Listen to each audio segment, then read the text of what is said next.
quanto você acha. Eu também quero dar meu depoimento ao vivo aqui, viu? Sobre o retiro de carnaval, foi uma bênção. Graças a Deus eu fui surpreendido, né, pelo que Deus fez. Minha expectativa era outra e Deus me surpreendeu naquilo que foi feito. Foi um momento de comunhão, um momento de palavra, muito trabalho que nós tivemos, né, pela logística, né, fomos 3 vezes. E Marco aí, junto com o Chapolin também, que nos ajudou nessa logística toda, para ir e voltar, levar as coisas, trazer as coisas, pega freezer, tira freezer, e a gente se mobilizou. Os cozinheiros, né, o pessoal que participou da cozinha, eu também participei da cozinha um dia, né, foi muita bênção, né, graças a Deus, foi um período assim de comunhão, de muita alegria, muita palavra, muita presença de Deus, né, e Deus ele renovou muitas pessoas chorando na presença do Senhor, né, verdadeiramente foi muita bênção, né, as atividades que nós tivemos lá foi muito bacana. Segundo o livro de Reis, capítulo 19, a partir do versículo 14, você achou aí? Se não achou, acompanhe a leitura no telão, na tela. Diz a palavra do Senhor, em nome de Jesus, em breve vai ser telão. Versículo 14 diz a palavra do Senhor, fala sobre a oração de Ezequias. Tendo Ezequias recebido a carta das mãos dos mensageiros e leu-a, então subiu à casa do Senhor. O que ele fez? Subiu, estendeu-a perante o Senhor e orou perante o Senhor, dizendo: Ó Senhor Deus de Israel, que estás entronizado acima dos querubins, tu somente és o Deus de todos os reis, dos reinos da terra. Tu fizeste os céus e a terra. Inclina, ó Senhor, o ouvido e ouve, abre, Senhor, os olhos e vê, e ouve todas as palavras de Senaqueribe, as quais eles enviou para afrontar o Deus vivo. Amém? Feche os seus olhos, curve a sua cabeça, vamos orar aqui em nome de Jesus. Senhor Deus, estamos na Tua presença, Pai, nesta noite, queremos Te louvar, Senhor, porque, Senhor, aqui, Senhor, vivemos comunhão, vivemos, meu Pai, adoração a Deus, vivemos, meu Pai, momento da palavra, cultuamos ao Senhor em espírito e em verdade. Receba, Senhor, a nosso louvor, a adoração, a Tua palavra que vai ser ministrada. Usa a minha vida nesta noite, em nome de Jesus. Abençoa cada um que está aqui, abençoa a sua causa, seus processos, abençoa, Senhor, a sua vida, seus propósitos, meu Pai, de vida, Pai, em nome de Jesus. Eu sei que apenas, meu Pai, uma palavra liberada do céu, nesta noite, Senhor, o Senhor pode mudar pensamentos, corações aqui possam se voltar, Senhor, para buscar a Tua presença, em nome de Jesus. Restaura vidas, meu Pai, que precisam ser restauradas, meu Pai, que não tem Te buscado como deveria buscar. Senhor, aviva o coração de cada um, Senhor, para que possamos fazer a Tua obra com excelência, Pai, em nome de Jesus. Senhor, que o Senhor possa falar conosco, Senhor, nessa palavra, Senhor, é a Tua palavra que foi lida, Senhor, e a Tua palavra tem poder. Em nome de Jesus eu oro nesta noite, amém e amém, glória a Deus, amém. Eu fiz algumas anotações aqui a respeito desse texto. É um texto que a gente vem ministrando acerca da vida do rei Ezequias e falando a respeito da vida do rei Ezequias. É um texto que a gente ministrou também lá no retiro de carnaval, e é um texto que fala muito e tem falado muito ao meu coração a respeito das ações e das atitudes que o rei Ezequias tomou diante de uma adversidade que ele viveu e que ele enfrentou. A gente vê histórias na Bíblia que são histórias que vêm a nós como um ensinamento. Qual que é o ensinamento que Deus nos traz a respeito da vida de Ezequias? Ezequias, ele faz uma oração, e na oração que Ezequias fez, mudou o propósito de Deus, mudou o propósito de Ezequias. Ezequias, ele ora a Deus, e quando ele ora a Deus, Deus ele age a seu favor. E a gente aprende algumas coisas, nós vamos ler no decorrer do texto, acerca do rei Ezequias. A Bíblia vai dizer em Hebreus capítulo 13, versículo 8, que Jesus é o mesmo ontem, hoje e eternamente. É o mesmo Deus que atendeu as orações de Ezequias no momento de processo, no momento de luta, no momento difícil, no momento em que ele se depara na vida dele que ele não tinha o que fazer. Aí Deus, ele clama ao Senhor. Deus, quando ele clama ao Senhor, Deus dá o livramento a ele. E esse mesmo Deus que deu e agiu na vida de Ezequias é o mesmo Deus hoje, que ele age na nossa vida. Quando você ora, quando você clama, é o Deus que ele age na sua casa, na sua família. Quando você ora, quando você clama, quando você busca, ele ouve as orações da igreja e age ao favor da sua igreja. Então Deus, ele é o mesmo de ontem, hoje e eternamente. E aí a Bíblia vai trazer acerca de Ezequias. Quem foi Ezequias? Ezequias, ele era filho de um pai ímpio, de um rei ímpio. Além de ser um rei ímpio, o rei, ele era um rei que era apóstata, era um rei que era feiticeiro. E aí a Bíblia diz que esse rei, ele conduz o povo de Deus à idolatria. Ele deixa de buscar a Deus, deixa de cultuar a Deus, e ele cultua a outros deuses de outras nações, de nações pagãs. Mesmo nascendo e estando, dentro de um lar que fosse um lar ímpio, de um pai ímpio, a Bíblia vai dizer que Ezequias, ele quando começa a reinar com 25 anos de idade, a informação que a palavra do Senhor traz é que ele fez o que era reto aos olhos do Senhor. Eu sempre menciono essa parte de quando a Bíblia traz que fez o que era reto aos olhos do Senhor, significa que ele manifesta traços da personalidade de Deus, do caráter de Deus, que é a retidão. A retidão de Deus é fazer aquilo que é justo, é fazer aquilo que é certo. Ezequias, quando ele assume o seu reinado, no seu primeiro ano do seu reinado, ele faz o que é bom, o que é reto, o que é verdadeiro, ele faz aquilo que é certo e perfeito. E as ações de Ezequias está registrada em 2 Crônicas, no capítulo 31, versículo 26. Seu primeiro ano do seu reinado, ele abriu as portas do Senhor, do templo do Senhor, e as reparou. Ele restabelece o culto novamente ao Senhor, porque a casa do Senhor havia sido fechada por causa do pai do Ezequias. O pai do Ezequias era um rei ímpio, era um rei idólatra, era um rei feiticeiro. Ele se apostatou de buscar a Deus e começou a buscar outros deuses de nações pagãs. Então ele afastou-se de Deus, eles deixaram de cultuar ao Senhor. E quando nós falamos a respeito de deixar de cultuar a Deus, significa que quando não há culto a Deus, não há palavra, não há adoração, não há oferta, não há serviço, não há oração. Então é esse cenário que o rei Ezequias, quando começa a reinar, ele encontra. O povo estava afastado de Deus, o povo estava longe de Deus, o povo estava mergulhado na idolatria, e essa idolatria, ela feria um mandamento do Senhor, dado em Levítico capítulo 18, versículo 21 e 24 e 16, estava profanando o culto e o templo do Senhor. Então não havia palavra, não havia adoração, não havia oferta, não havia serviço, não havia a oração. E é exatamente nesse momento que Ezequias, ele resolve em seu coração restabelecer o culto a Deus, restaurar o culto a Deus. Então o que ele faz? Ele organiza o seu culto, o culto a Deus, o culto ao Senhor. Ele manda mensageiros, ele manda cartas para outras cidades, para que as tribos pudessem reunir em Jerusalém, porque ele ia fazer um grande culto, ele ia restabelecer o culto ao Senhor.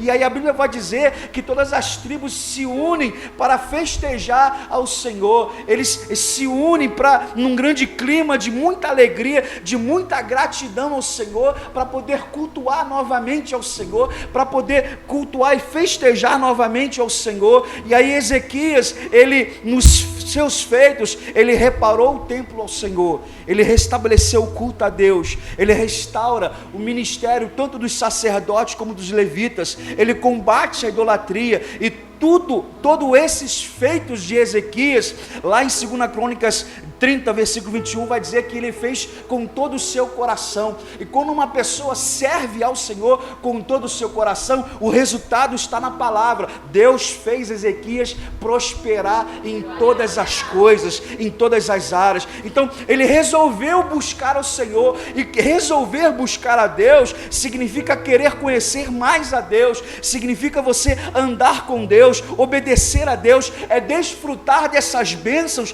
do Senhor. Ou seja, tudo aquilo que Deus fez, o seu sacrifício, o seu evangelho, a sua palavra, a salvação, a sua graça, nós podemos desfrutar, usufruir. Basta você em seu coração querer buscar a Deus, querer estar na presença de Deus, querer buscar ao Senhor. Então nós estamos vivendo um tempo de excelência em 2023, que nós devemos buscar ao Senhor, não de qualquer maneira. Buscar a Deus não se busca a Deus com os padrões humanos. Deus, na sua palavra, ele diz como nós devemos buscar ao Senhor. A Bíblia vai dizer em Jeremias 29:13: e buscar-me-eis e me achareis quando me buscardes de todo o vosso coração. Está escrito na palavra. Nós não devemos buscar a Deus de qualquer maneira.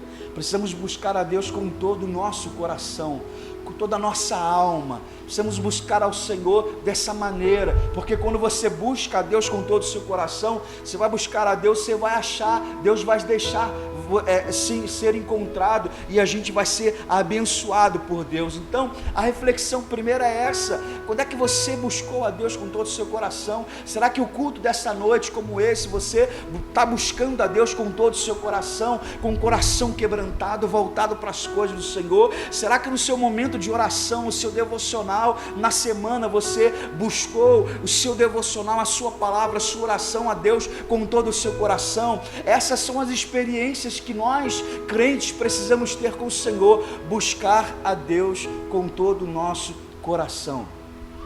E aí, Ezequias, depois que ele estabeleceu o culto, vem um grande reavivamento na nação de Israel. Quando é que a gente precisa de um avivamento na nossa vida? Quando a gente está afastado de Deus, quando o nosso ministério está longe de Deus, quando nós precisamos de um avivamento na nossa vida, quando a gente está afastado do Senhor. Aqui o povo estava na idolatria, o povo se afastou de Deus, não cultuava mais a Deus.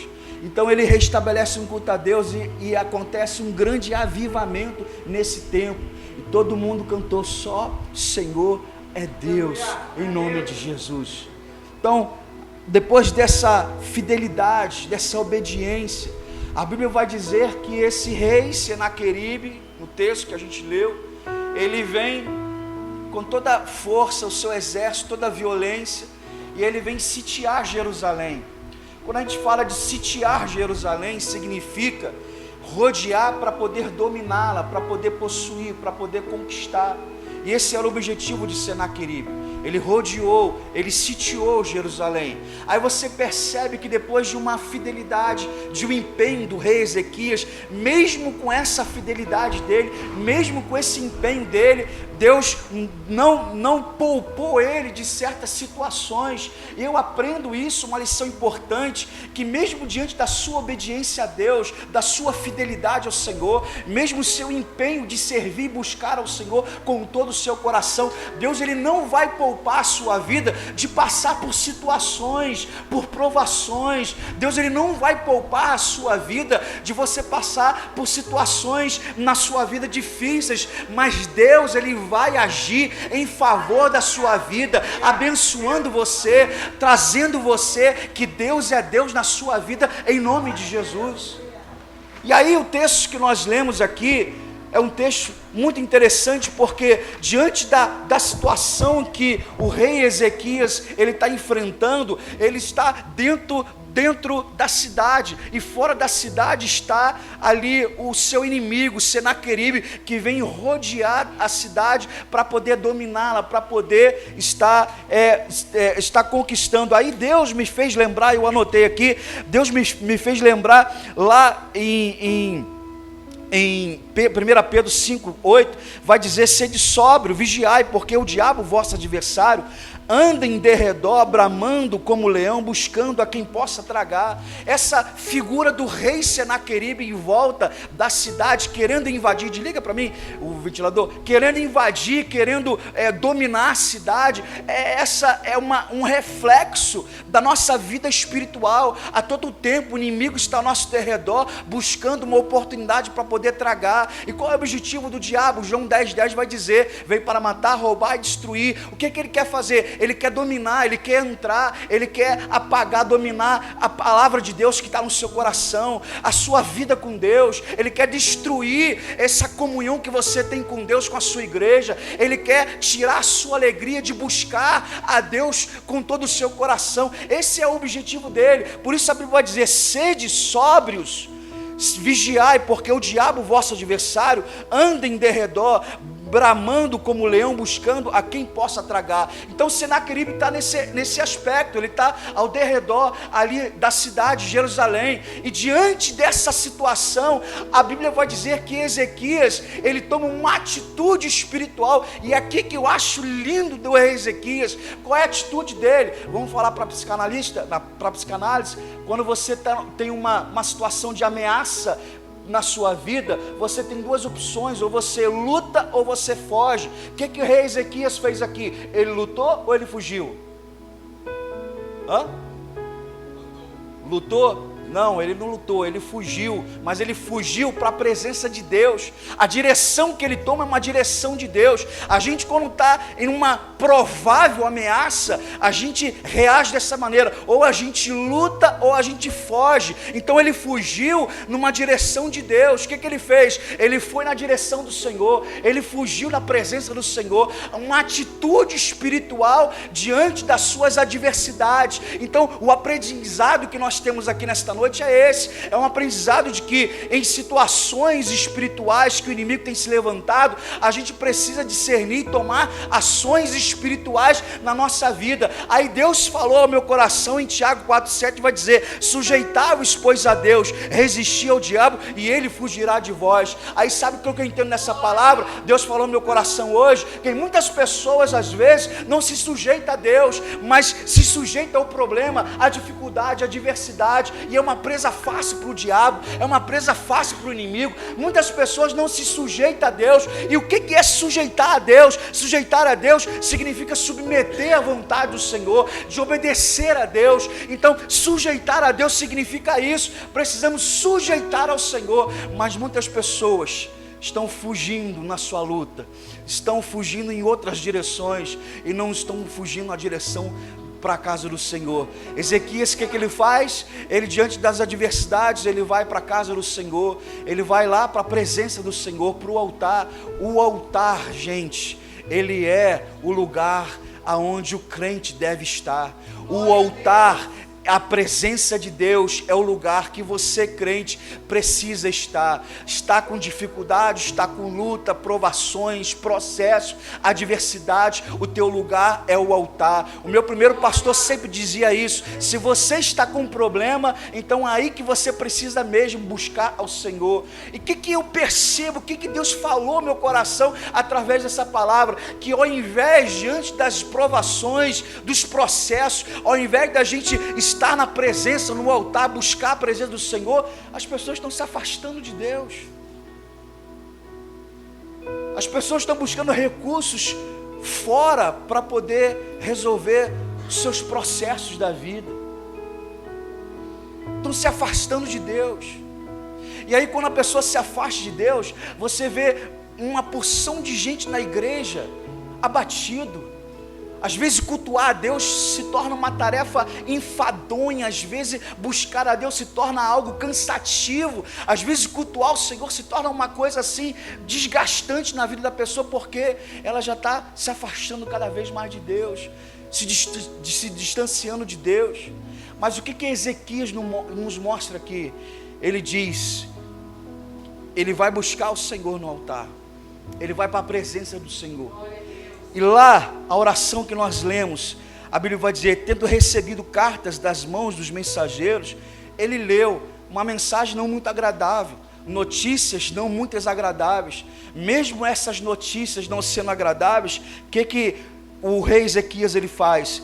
Ele vai à casa do Senhor, ele sobe à casa do Senhor, e ele perante o Senhor, ele vai fazer essa oração. Olha a oração que ele faz perante o Senhor, ele dizendo: ó Senhor Deus de Israel, que estás entronizado acima dos querubins, tu somente és Deus de todos os reinos da terra, tu fizeste os céus e terra. Ele vai declarar a soberania de Deus. Lembra o Salmo 103? Salmo 103, o salmo que eu acho lindo na Bíblia, e que você precisa meditar nesse salmo. Salmo 103, o salmista vai dizer: bendize a minha alma ao Senhor, e não te esqueças de todos os seus benefícios. Ele está declarando o favor que Deus fez à sua vida. Então ele está declarando essa verdade. O salmista Davi, no Salmo 23, ele vai dizer: o Senhor é meu pastor e nada me faltará. Ele está declarando a Deus essa provisão de Deus na vida dele. Então, fala: pastor, eu não sei como é que eu devo orar. Como é que eu devo orar? Aqui está o modelo.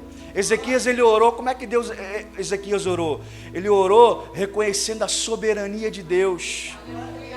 Pastor, eu não sei orar. Como é que eu devo orar? Aqui está um modelo. Comece a orar declarando quem Deus é. Comece a orar falando o que Deus fez. Comece a orar declarando o poder de Deus. Aí ele vai dizer, ele orou perante o Senhor dizendo: o Senhor é Deus de Israel, que estás entronizado acima do querubim. Tu somente és Deus. Porque ele está dizendo que tu somente é Deus em todos os reinos da terra. Por quê? Porque o rei Senaqueribe, ele estava afrontando Ezequias dizendo: olha, todos os deuses aí das cidades, das outras terras, eu destruí, e vou fazer a mesma coisa com você e com esse teu Deus. Porque Ezequias, a fidelidade de Ezequias foi uma fidelidade que ele não resolveu no seu coração buscar adorar a esses deuses pagãos de outras nações. Ezequias resolveu buscar o verdadeiro e o único Deus. E aí ele vai declarar isso: tu somente és o Deus de todos os reinos da terra. Tu fizestes o céu e a terra. Lembra lá em Gênesis, capítulo 1, que pela palavra do Senhor ele criou todas as coisas? O Deus de Israel, o nosso Deus, é o único Deus que se revela como um Deus criador, que fez o céu e a terra. Ele está declarando uma verdade daqui de Deus, que Deus é o único, somente Ele que é o único Deus de todas as terras, de toda a terra, de todos os reinos da terra. E Ele diz que só Ele, tu fizeste o céu e a terra. Ele está declarando a soberania de Deus. Quer aprender a orar com Deus? E nós, como cristão, a oração, ela precisa fazer parte da nossa vida cristã. Tem que ser parte da nossa vida cristã. Orar a Deus. Pastor, como é que eu devo orar a Deus? Ora isso. Deus, tu és grande. Tua palavra diz que grande é o Senhor e mundo de ser louvado.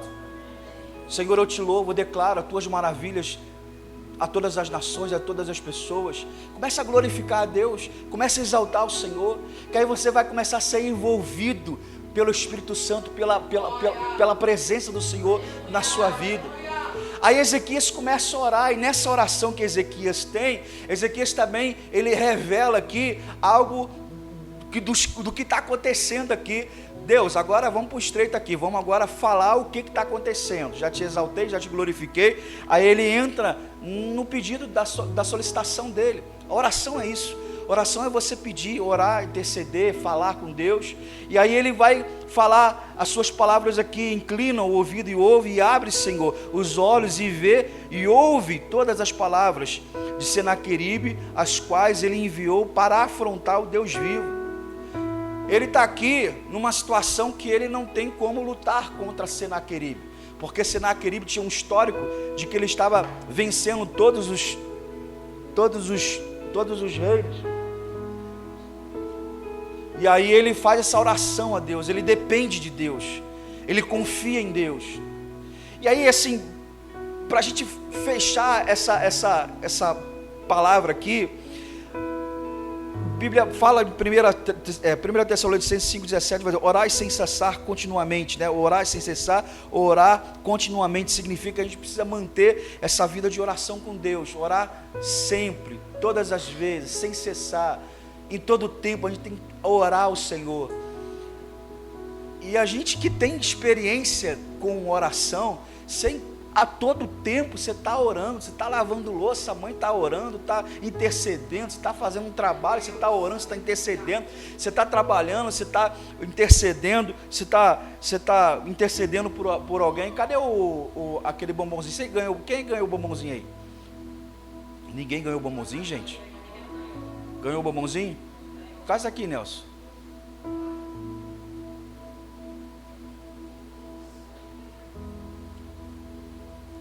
Vou te dar um exemplo do que é oração sem cessar. Sabe isso aqui? Isso aqui é obra do pastor. Eu gosto de eu mesmo fazer, embalar. Eu corto, embalo e faço. Eu falei com a pastora, olha que prazer que eu tenho. Ontem eu fiquei até 1h45 da manhã embalando isso aqui, para você receber esse presentinho. E toda vez que eu embalo, eu oro pedindo ao Senhor para Deus tocar na pessoa que receber isso aqui. Senhor, quebranta essa pessoa no culto, fala com ela. Às vezes a pessoa está precisando de um abraço, a pessoa está precisando de uma palavra, e aí eu oro ao Senhor. Então orar é isso, é interceder. A todo um tempo você está intercedendo, você está ali olhando um membro da igreja, um irmão da igreja que está numa situação difícil, você não, eu vou orar, Deus toca no coração, você vai e ora pela essa pessoa, você vai e intercede pela vida dela. Então a gente precisa organizar a nossa vida de oração, irmãos.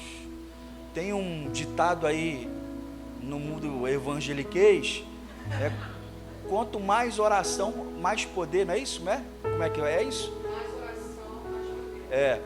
Quanto mais oração, mais poder. E é isso aí, a oração te concede poder e autoridade de Deus para a sua vida. Então, Senaqueribe, o rei Ezequias, ele faz isso. Ele faz essa primeira oração, e a oração que ele faz diante do Senhor, ele declara a soberania de Deus, ele confia literalmente no Senhor.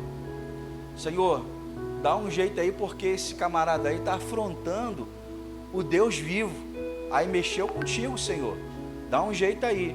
E a resposta, através de Isaías, que Deus ele agiu de maneira favorável ao rei Ezequias, dando livramento para ele e para todo o povo. A segunda oração que Ezequias faz, no capítulo 20, é uma oração que Isaías ele se apresenta ao rei Ezequias. Isaías fala para Ezequias dizendo, você não tem muito tempo de vida, você está doente e Deus mandou te dizer que você não tem muito tempo de vida. Organiza a sua casa, coloca a sua casa em ordem, porque você vai morrer. Ezequias, automaticamente ele vira e começa a orar ao Senhor, e essa oração foi uma oração de choro, uma oração de lamento, foi uma oração de coração quebrantado diante do Senhor.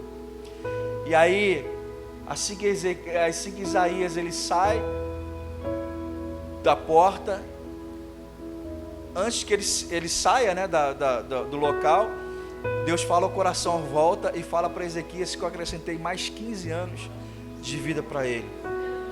A oração de um crente, ela pode mudar propósito. A oração de Ezequias mudou o propósito de Deus na vida dele.